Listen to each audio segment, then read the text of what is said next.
My name is Jeff Forward. I'm the Town Energy Coordinator for Richmond. Several years ago, a group of citizens in town became concerned about energy costs and climate change. And we formed a committee, the Richmond Climate Action Committee, to focus on what we could do to help our town save energy and reduce our impact on the environment. So we've done a number of different activities. We sponsored an event for Live Earth, the Al Gore thing last summer. We had an event for that. We've held several workshops and presentations for Earth Day. We've done a Change a Light program where we changed out over 4,000 light bulbs in town, sold through our local hardware store.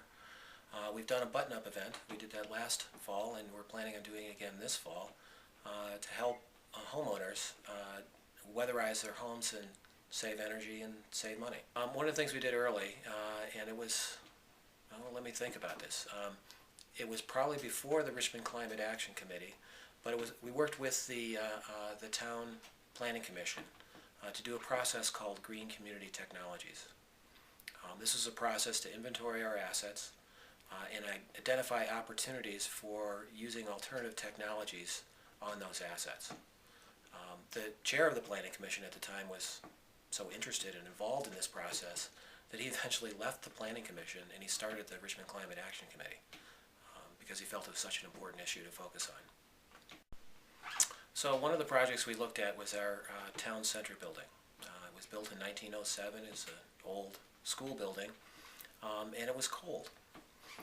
The town clerk wanted to add a boiler to the heating system to make it warmer. We looked at that building and we realized, after some analysis, that it had no insulation, virtually no insulation in the walls whatsoever.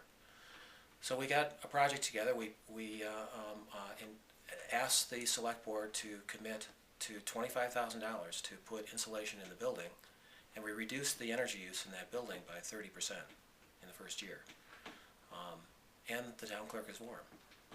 One other project that we're quite excited about is we applied for a grant, a Clean Energy Development Fund grant through the state, to put one of the largest solar arrays on, actually the largest solar array on a school in the state, a 70 kW system on top of Camel's Hump Middle School. We also got, we received that grant, and we got supporting funds from Senator Sanders to implement that project. So we're currently in the design phase of that project, and we hope to be installing one of the largest, most interesting solar installations in the state next summer. So in addition to looking at the solar energy production at Camel's Hump Middle School for the solar project, we also looked at the energy use in the school. And we're implementing projects to reduce our current energy use and adding the solar generation to the mix.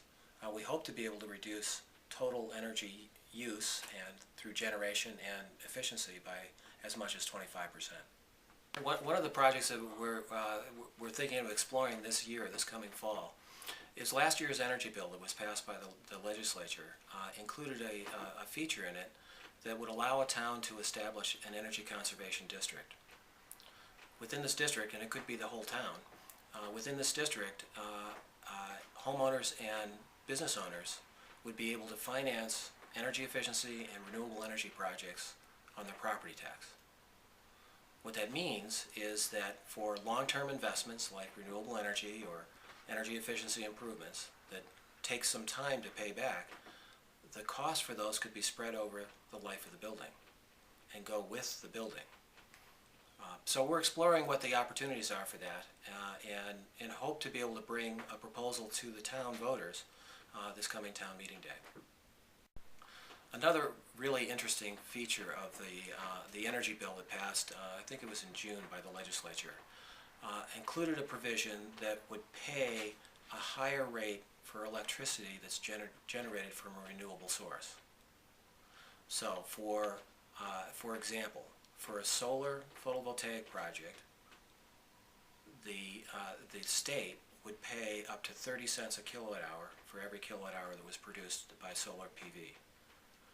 That changes the economics dramatically for solar and makes it more cost effective for much more people.